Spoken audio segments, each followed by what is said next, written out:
Oke, assalamualaikum warahmatullahi wabarakatuh. Kembali lagi di channel NDA Project, masih dalam segmen Beranda Cerita Misteri. Pada malam ini, alhamdulillah, saya sudah berada di suatu tempat dan kebetulan pada malam hari ini saya sedang berada dengan seorang narasumber. Narasumber ini berprofesi sebagai security di suatu kantor dan beliau ini menurut informasi dia punya pengalaman misteri ketika pas dia lagi bertugas di suatu kantornya dulu, bukan yang sekarang. Nah, untuk itu kita kenalan dulu aja sama beliau. Selamat malam Kang Agus. Selamat malam Kang Coki. Bagaimana kabarnya? Alhamdulillah baik. Ya, Kang Coki sendiri gimana? alhamdulillah Ya. bagus. Alhamdulillah saya juga baik. Nah, menurut informasi Kang Agus ini di kerjaannya dulu beliau sering mendapatkan gangguan. Gangguannya itu gangguan dari makhluk-makhluk astral ketika beliau lagi tugas pada jam malam. Nah, bagaimana ceritanya? Kita tidak lama-lama lagi, kita mulai aja ceritanya.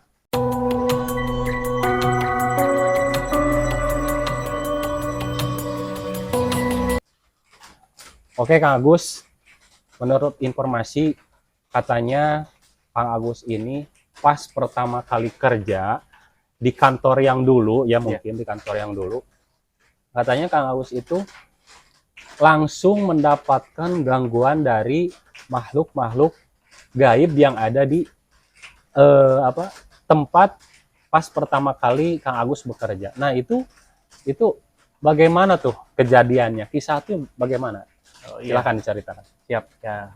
Jadi pertamanya gini ya, saya itu awalnya berprofesi sebagai biasa aja ya, bukan satpam. Nah, kebetulan saya itu punya saudara, dia sudah duluan kerja di salah satu pabrik pengolahan kelapa di Kabupaten Pangandaran ini. Oh, iya. Ya, nah saya ditawarin lah kerja di pabrik tersebut.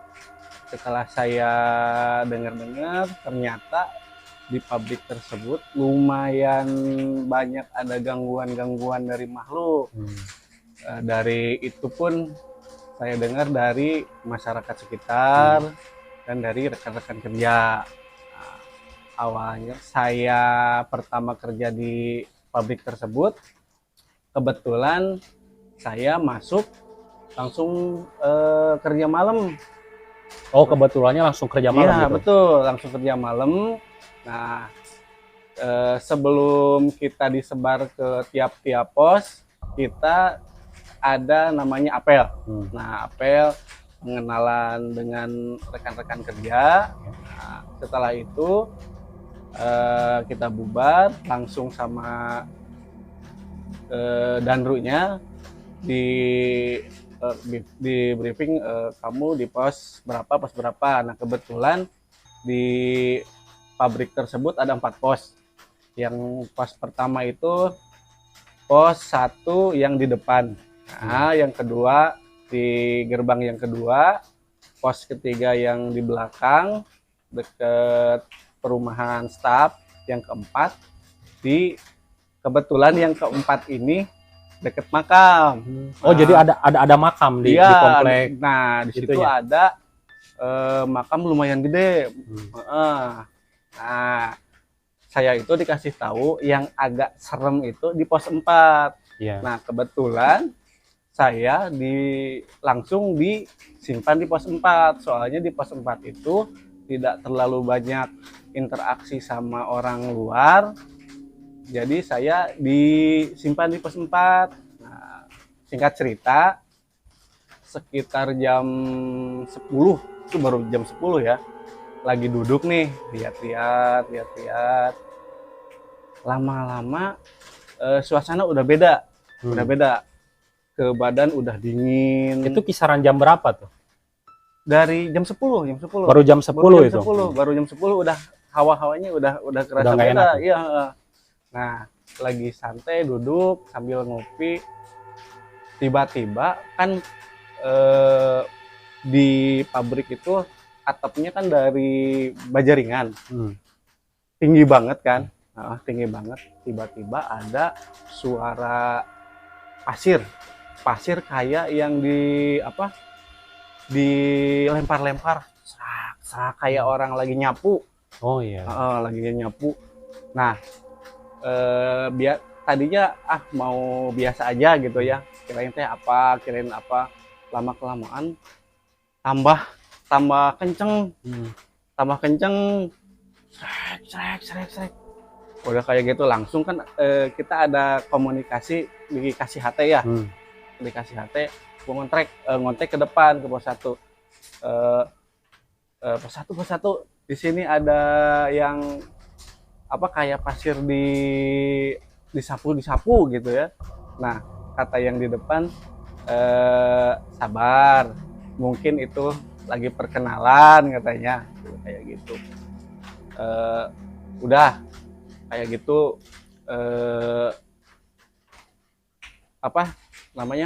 jadi udah nggak ada setelah itu. Pas sempat jadi pas kejadian itu udah ngilang gitu aja. Ngilang aja. gitu. Nah, kita kan ada 4 pos tuh. Nah, yang pos 1 itu kan ada namanya keliling patroli. Nah, pos 1 itu dari jam 7, 3 jam, dari jam 7 sampai jam 9 pos 1. Pos 2 jam 10 sampai jam 12. Berarti itu maaf yang kelilingnya itu tiap per 3 jam berarti ya? Iya, Berarti sendiri-sendiri itu. Iya, jadi pos 1 keliling dulu. Ya, kelilingnya 1 jam 1 jam, tapi tiap pos kewajibannya 3 jam. Nah, singkat cerita, saya itu dari jam 3 jam 3 apa jam 1-an lah, jam 1. Nah, bagian saya tuh dapat yang keliling giliran. ya, dapat giliran. Udah. Saya itu pas berangkat dari pos 4 itu udah ngerasa nggak enak ya.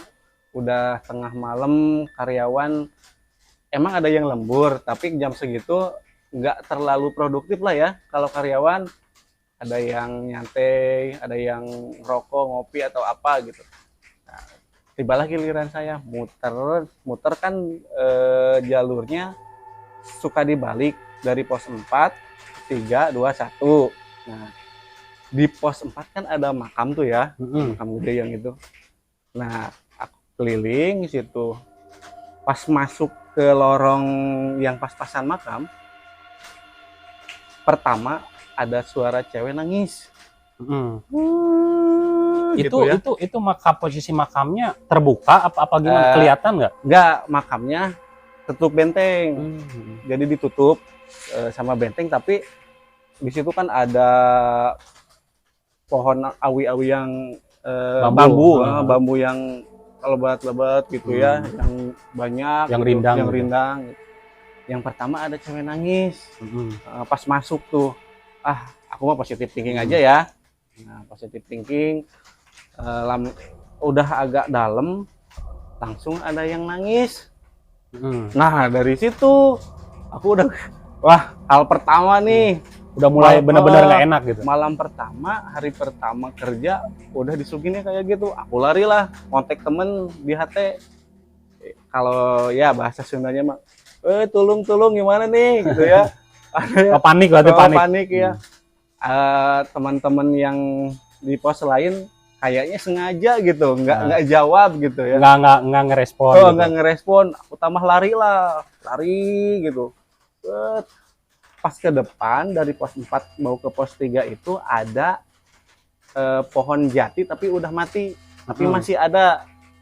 Itu posisinya pohon jati itu di pinggir sungai, tapi bukan di dalam lingkungan pabrik. Di dalam lingkungan pabrik. Masih dalam lingkungan tapi pabrik. Di pinggir sungai. Nah, sungainya itu kan belum kena benteng dulu. Nah, pas agak maju lihat ke depan, kok apa gitu, kok pakai baju pink tapi di atas, rambutnya panjang. Dari situ saya lari lagi lah, sekuat tenaga, langsung lari. Ketika udah sampai di pos 3, ternyata ada teman di sana. katanya nanya, kenapa kamu lari-lari? Hmm. Lah saya omongin lah Hmm. apa yang saya lihat. Yang udah Oh, kejadian. yang gitu. kejadian. Malah ngetawain dia. Kurang Itu ya, ajar. itu yang ngetawainnya senior. Ya senior, Hmm. malah ngetawain. Ternyata dia juga sering gitu ketemu sama yang kayak gitu, tapi dia kan udah biasa. Jadi udah biasa dia udah mah. biasa. Terus waktu dari pos 3 itu mau ke pos 2, kita kan naik dulu ke ruangan produksi. Nah, di ruangan produksi itu ada 3 lantai. Nah, kata temen juga yang di pos 3, hati-hati ya, nanti di pos di tengah-tengah pos 2 kan ada produksi, kamu harus ke atas. Nah, nanti di pos 3 banyak-banyakin nyebut lah gitu ya, kata temen. Banyak-banyakin nyebut. Emang kenapa? Nah, nanti juga kalau kebetulan ya kebenaran ada, pasti ada. Jalanlah dari lantai 1 ke lantai 2 ke lantai 3. Nah, udah di lantai 3 emang udah suasana udah beda lagi. Bulu kuduk udah merinding. Itu sekitaran jam berapa lagi tuh? Nah, masih jam itu masih putaran yang itu yang jam 1 ya. Jam 1-an. Ya. Nah, udah pas mau turun dari lantai 3 ke lantai 2, tiba-tiba pas lagi kaki ngelangkah dari tangga, tiba-tiba kayak ada yang nyeleding gitu. Pas lewat kaki otomatis mau jatuh, tapi tangan ngeraih pegangan tangga. Iya, gebrak. Padahal nggak ada orang. Nggak ada orang. Jedak, langsung sakit. Untung tangan pegang ke pegangan tangga, kalau enggak saya bisa langsung ke lantai 2. Nggak tahu ceritanya kayak gimana. Dari situ saya kontak temen yang di pos 2 sama di pos 1, bilang saya jatuh di lantai 3, ya nggak bisa jalan. Nah, itulah sama temen dibantu sampai ke pos 1 di Payang. Sampai benar-benar nggak bisa jalan tuh, nggak bisa jalan sama sekali tuh sama komandannya. Terus gimana, masih kuat nggak, mau dilanjutin nggak kerja? Kata saya teh, udah saya nggak bisa jalan, gimana ini? Ya udah istirahat aja, nanti kalau agak siangan bisa pulang duluan. Pulang lebih awal. Padahal itu Kang Agus tuh benar-benar di malam pertama di kerja. Malam pertama banget. Gangguannya udah luar biasa. Saya pulang lebih awal. Dari situ saya sakit selama seminggu. Oh, sempat sakit? Iya, langsung sakit selama seminggu. Kerja pertama langsung sakit. Berarti itu jatuhnya emang benar-benar parah sampai nggak bisa jalan gitu? Iya bener. Kaki juga bengkak, kayak kata tukang urutnya kayak yang jatuh dari benar-benar dari ketinggian gitu. Dari selama seminggu saya nggak masuk. Nah, ketika saya masuk kebetulan ya, pas masuk lagi saya masuk di malam lagi, tapi malam shift kedua. Jadi malam kedua. Jadi langsung malam lagi. Langsung malam lagi ternyata ada rekan yang keluar dari regu lain. Nah, yang senior dari regu saya pindah ke regu lain. Di regu saya ada yang baru. Ya, namanya saya sebutin lah ya, ada temen. Nah, dia badannya gimana ya? Gede lah ya, gede gitu.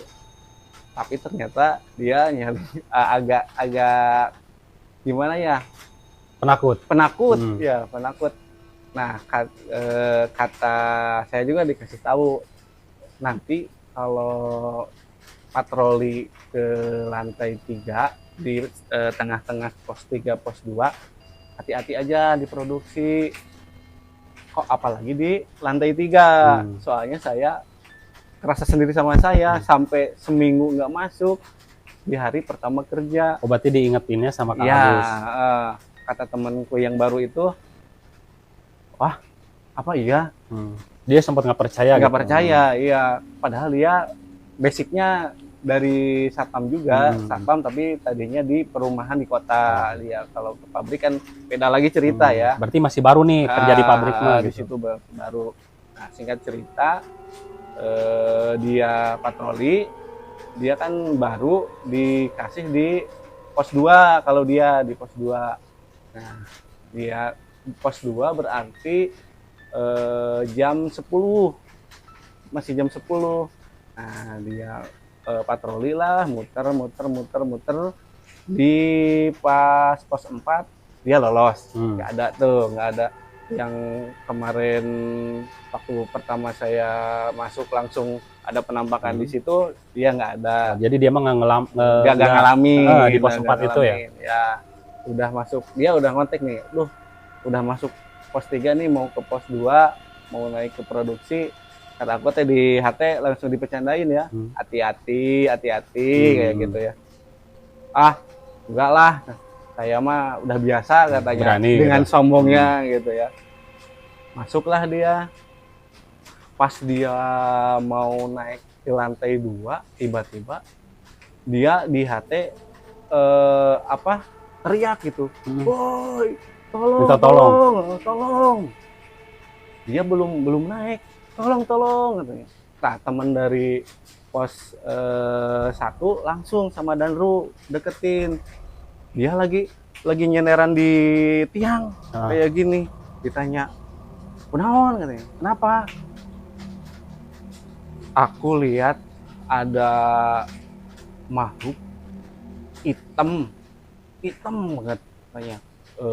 Dari lantai 1 ke lantai 2 dia nggak kelihatan mukanya, tapi badannya itu sampai ke lantai tinggi. lantai 2. Dari situ dia udah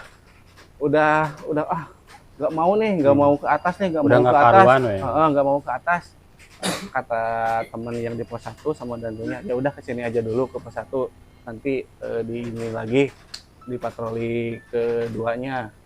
Nah, waktu dia patroli yang kedua kalinya, dia pengen ditemenin sama teman-teman yang dia dari pos 1. Soalnya dia kalau nggak ditemenin dia nggak mau muter lagi gitu. Kata aku, aduh, ternyata yang pertama masuk kena juga ya. Berarti setiap orang baru mungkin ya kayaknya. Orang baru pasti selalu disambut sama ada perkenalan mungkin ya. Si makhluk-makhluk itu ya. Oh iya, ada. Memang kan kata Kang Aus juga tadi si pabrik itu memang berdampingan dengan makam dan makamnya itu makam gede gitu. Makam gede ya. Kalau masyarakat dari sekitar itu emang kalau ada yang meninggal dikuburnya di situ gitu. Jadi kan ada banyak kejadian yang tabrakan sampai meninggal di situ di depan pabrik. Ya. Jadi mungkin kalau kata orang Sunda mah sanget atau angker lah kalau di situ ya. Biasanya itu kalau yang kejadian kecelakaan itu pada malam hari. Rata-rata malam hari. Iya, malam hari.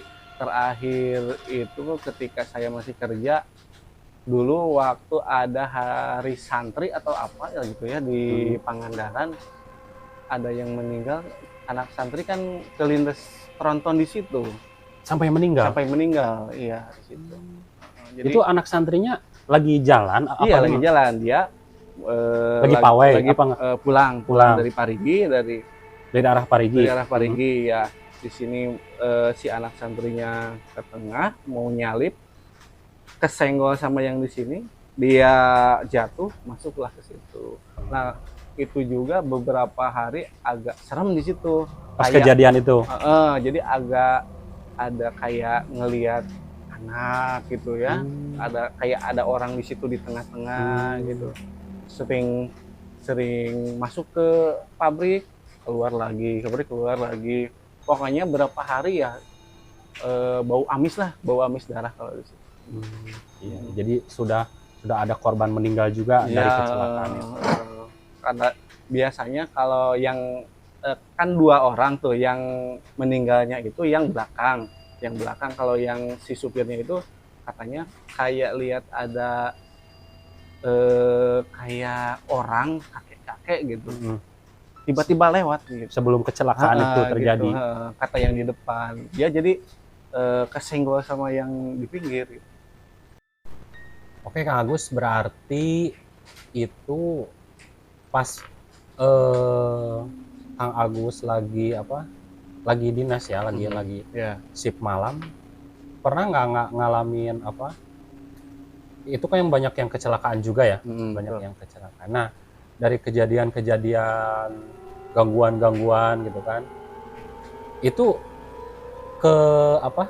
Kelanjutannya itu pas bagian Kang Agus kerja gitu kan, kerja lagi, itu ada gangguan lagi nggak Nah, hari ke harinya gitu setelah Dari- kejadian-kejadian itu? dari kejadian-kejadian itu alhamdulillah nggak ada, cuma di hari pertama kerja aja. Oh, berarti cuma Mm-mm. sambutan dari si makhluk gaibnya Ya, itu ya dari betul, hari betul. pertama aja. Ah, ah, ah. Begitupun yang junior Kang Agus tadi gitu kan. Iya betul. Nah sampai-sampai eh, dalam rentan waktu sebulan lah, Hmm. selama sebulan saya tiap patroli itu pakai headset sambil ngemusik Supaya nggak takut gitu. supaya nggak kedengeran suara yang nangis, Oh, yang iya, ketawa, yang kayak gitu. Jadi sambil ngedengerin musik Iya, patrolinya iya. gitu. Jadi kalau teman-teman ngontek di HT juga lah dinantiin dulu aja kalau masih ada di kawasan yang banyak yang itulah. Iya. Jadi kalau udah ke pos yang lebih aman baru musiknya dimatiin, headsetnya dibuka biar nggak kedengeran yang kayak gitu selama sebulan lah. Tapi alhamdulillah ya ke kesananya mah Kang Agus nggak pernah mengalami gitu. Betul. Nah, ini mungkin yang untuk yang terakhir ya. Menurut informasi kan yang namanya security nih ya. Iya. Kang Agus itu kan pernah berpindah-pindah kantor nih Betul. dari yang itu kan di pabrik itu yang pertama berarti ya. Iya, Kang itu Agus pertama kali kerja itu selama berapa tahun tuh kurang lebih? cuma 6 bulan. Cuma 6 bulan Iya, di cuma pabrik 6 itu. bulan, iya, betul. Nah, setelah di pabrik itu pasti Kang Agus ini kan kerja di kantor yang lain nih. Iya.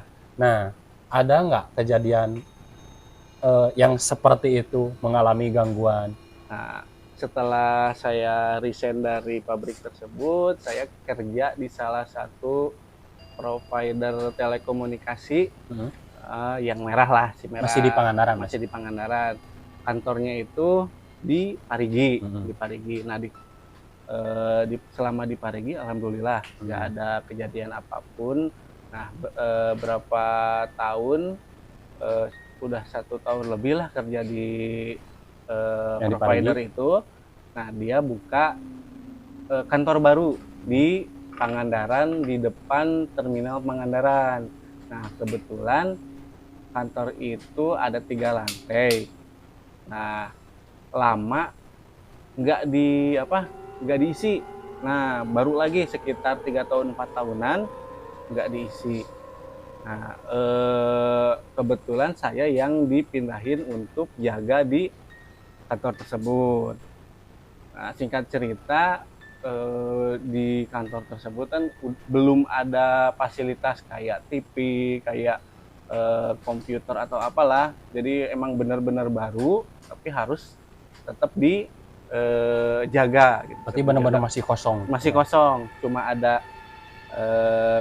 kata orang Sunda mah dipan lah buat istirahat. Nah, kebetulan saya itu masuk malam lagi nih di situ, masuk malam, dijagalah sekitar jam berapa ya, jam setengah 12-an lah, jam setengah 12-an. Saya lumayan lah, udah agak ngantuk mau istirahat lah ya. Orang nggak ada apa-apa juga. Itu hari pertama. Hari pertama. Nah, si rollingnya ditutup, saya istirahat.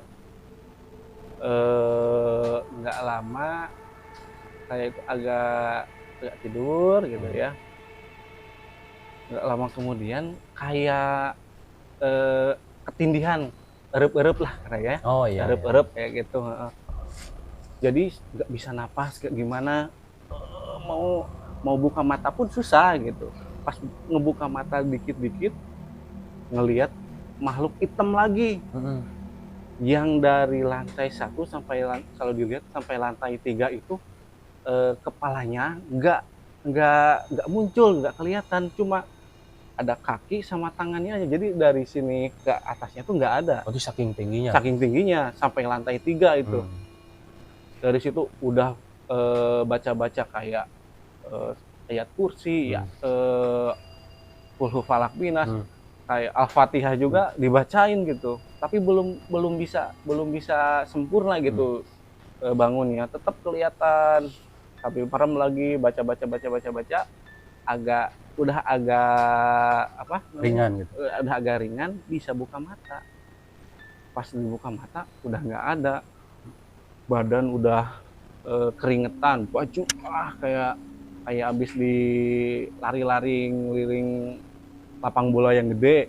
Tapi itu pas Kang Agus tidur itu udah agak lama tuh tidurnya. Kalau nggak salah kan tidurnya itu setengah 12 lah. Nah, bangunnya itu jam 12-an. Jam 12-an. Setengah jaman. Setengah jam. Wah, capeknya. Terus saking capeknya saya takut juga. Keluar di depan kantor itu, seberangnya di terminal ada tukang nasi goreng. Saya ngedekat ke sana, tukang nasi gorengnya nanya, "Pak, kunaon nih jibrek gitu." Kayak yang capek gitu. Kayak yang capek. Belum ngomong. Pas ditanya sama dia tuh belum jawab. Diem aja dulu, kan capek. Terus dia nyaut, "Pak, aya anu hideung ya, Pak, jangan sok anu hideung dugi ka lantai 3." "Mohon, Pak," gitu kan. Tos biasa di dinya mah abdi ge tiap bengi kadang sok ningali teh dia. Jadi udah biasa dia juga pernah lihat. Pas jadi udah biasa Pak lihat di tempat situ. Emang iya. Berarti si Nasgor itu suka nongkrongnya di sana juga. Iya, saya teh ikut nongkrong di si Bapak Nasgor sampai setengah 4, sampai tutupnya dia. Jadi nggak tidur lagi tuh? Nggak tidur lagi. Ya agak lumayan serem lah kayak gitu. Sendiri, nggak ada apa-apa gitu. Sampai setengah 4, di setengah 4 si bapaknya beres-beres. Saya balik lagi ke kantor, tapi nggak masuk. Diem di depan kantor. Jadi rollingnya dibuka, terus di depannya duduk aja. Kan kalau udah jam setengah 4 udah banyak orang ke pasar. Terus kayak supir-supir dump truck yang bawa pasir dari Cikalong udah pada lewat. Udah banyak aktivitas. Udah banyak aktivitas kayak gitu. Wah, itu bener-bener capek. Capek emang, ketindihan itu. Kayak nggak. Jadi luar biasa beratnya gitu. Gitu. Jadi dari cerita Kang Agus ini, beliau tuh tiap pertama kali kerja mungkin. Betul di hari dia jadi pengamanan, mengamankan kantor tersebut. Misalkan ya, yang namanya security ya pasti kebanyakan jaga malam gitu. Betul. Kebetulan pas dia jaga bagian shift malam, dia sering bukannya diganggu, mungkin itu tanda pengenalan juga. Betul, mungkin ya. Iya. Kalau di situ tuh memang Kang Agus tuh tidak sendiri, karena memang sekali lagi makhluk yang ya gaib, yang tidak kasat mata itu berdampingan sama kita. Ada juga gitu kan. Dia membuktikan kalau eksistensi dia tuh benar-benar ada. Tapi kan itu nggak, kalau yang di tempat kerja yang selain itu, yang kedua itu kan, yang di telekomunikasi itu nggak sampai membuat Kang Agus sakit atau gimana? Kalau yang itu enggak, cuma yang langsung sakit itu yang sebelumnya pabrik, gitu, yang di pabrik. Emang agak lumayan banyak gangguan kalau gitu. Berarti yang kantor yang kedua itu memang udah lama juga nggak diisi yang 3 tahun 4 tahunan kata si Bapak Nasgor. 3 tahun sampai 4 tahun. Jadi lama juga ini kosongnya ya. Iya, betul.